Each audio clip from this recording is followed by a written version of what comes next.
আসসালামু আলাইকুম, আমি তানজিদ হাসান শুভ। দেখো, বোর্ডে একটা ধারা দেওয়া আছে। তুমি যদি এই ধারাটা দেখে অনেক বেশি এক্সাইটেড হয়ে যাও, তুমি যদি মনে করো এত সহজ অঙ্ক পরীক্ষাতে আসছে এবং এত বেশি এক্সাইটমেন্ট নিয়ে তুমি ধারাটা অ্যান্সার করতে যাও, তুমি পরীক্ষায় শূন্য পাবা। কারণ এটা কোনো একটা সাধারণ ধারা না। আমি তোমাকে আগে দেখাই তুমি এটা অ্যান্সার কিভাবে করবা।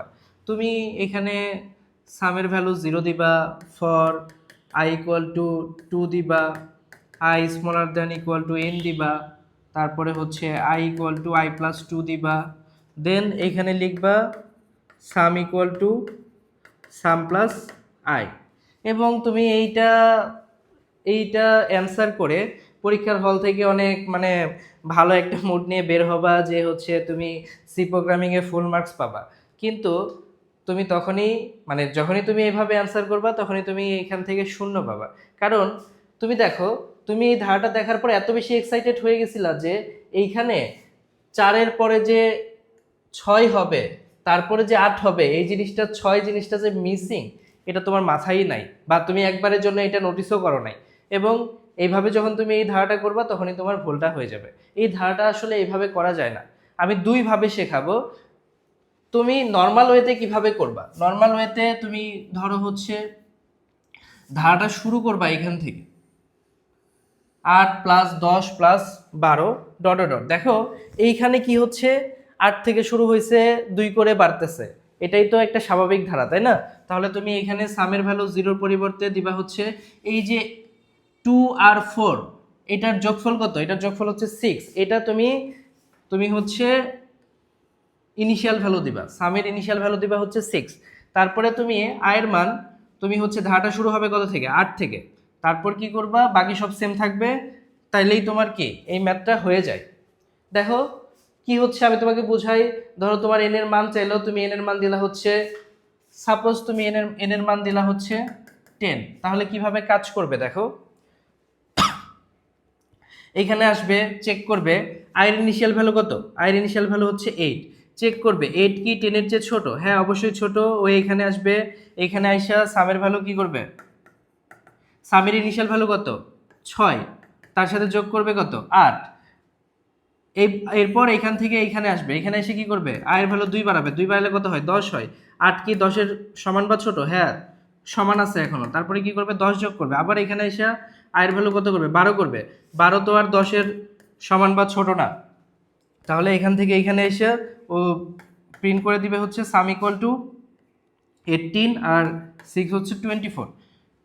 দেখো এটুকুর অ্যান্সার 24ই হয় কিনা। 2 4 6, 6 আর 8 14, 14 আর 10 হচ্ছে 24। তার মানে আমাদের অঙ্ক কি, ঠিক আছে, এইভাবে করলে ঠিক আছে।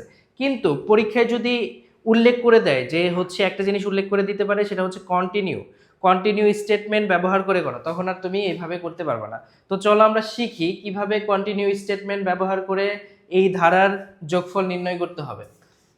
এই পর্যন্ত সেম, বুঝছো? স্ক্যানএপ পর্যন্ত সেম। তাহলে কি আর স্ক্যানএপ পর্যন্ত লিখতে হবে? এই স্ক্যানএপ পর্যন্ত আচ্ছা, তারপর আমি লিখে দেই, অনেকে হয়তো বুঝবা না। হ্যাশট্যাগ ইনক্লুড stdio.h, এরপরে হচ্ছে ইন্ট মেন, এরপরে হচ্ছে যা আছে তাই, int integer I N some equal to 0, তারপরে printf enter the value of n, scanf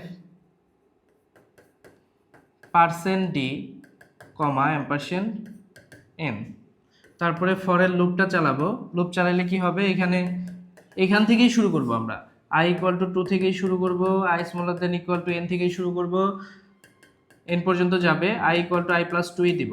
এখন তুমি বলতে পারো, ভাই আপনি কি করতেছেন? আপনি তো একটু আগে এটাকে ভুল বললেন, আবার এটা দিয়েই করতেছেন। হ্যাঁ, এটা দিয়েই করব, কিন্তু দেখো আমি কি করতেছি। এরপরে এখানে লিখলাম ইফ i ইকুয়াল টু 6, দেন হচ্ছে কন্টিনিউ। তারপরে আমি লিখলাম সাম equal to some plus I.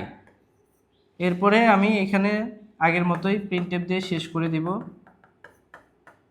Some equal to percent D comma some, return 0 শেষ।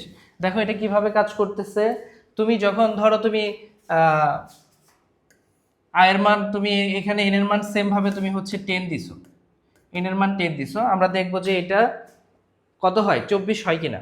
তুমি এখানে চেক করবে আই ইকুয়াল টু 2 আর এন এর মান কত 10, 2 কি 10 এর চেয়ে ছোট কিনা, হ্যাঁ ছোট, এইখানে আসবে।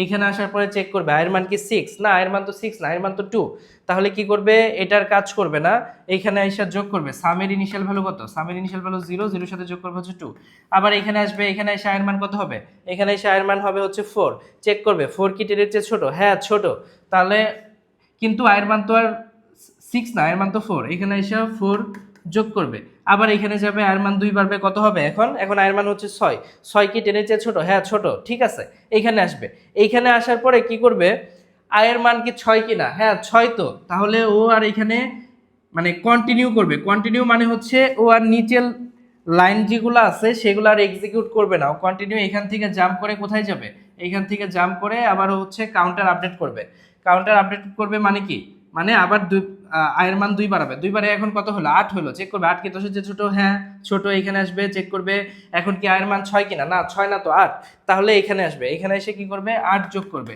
সেম ভাবে আবার যাবে 10, 10 10 এর সমান 10 যোগ করবে, একটা সময় যে কত হয়েছে 12 হয়ে যাবে, 12 আর তো আর তোমার কি 10 এর চেয়ে ছোট না, তাই না, তাহলে ওইখানে থেকে এখানে আসবে, এখানে এসে কি করবে 0 যোগ 2 যোগ 4 যোগ 8 যোগ 10 এটার যোগফল ও প্রিন্ট করে দেবে কত 6, 6 আর 8 14, 14 আর 10 হচ্ছে 24, তার মানে ও 24 প্রিন্ট করবে। এখন এই ধরনের ধারা যদি থাকে যে একটা বা দুইটা সংখ্যা যদি মিসিং থাকে ধারার মধ্যে, তাহলে কি করবা এইভাবে করবা অথবা এইভাবে করবা, দুইভাবেই করতে পারো, কিন্তু পরীক্ষার কোশ্চেনে যদি উল্লেখ করে দেয় যে কন্টিনিউ স্টেটমেন্ট ব্যবহার করে করো, তখন তোমার আর এইভাবে করার অপশন থাকবে না, তোমার এইভাবেই করতে হবে।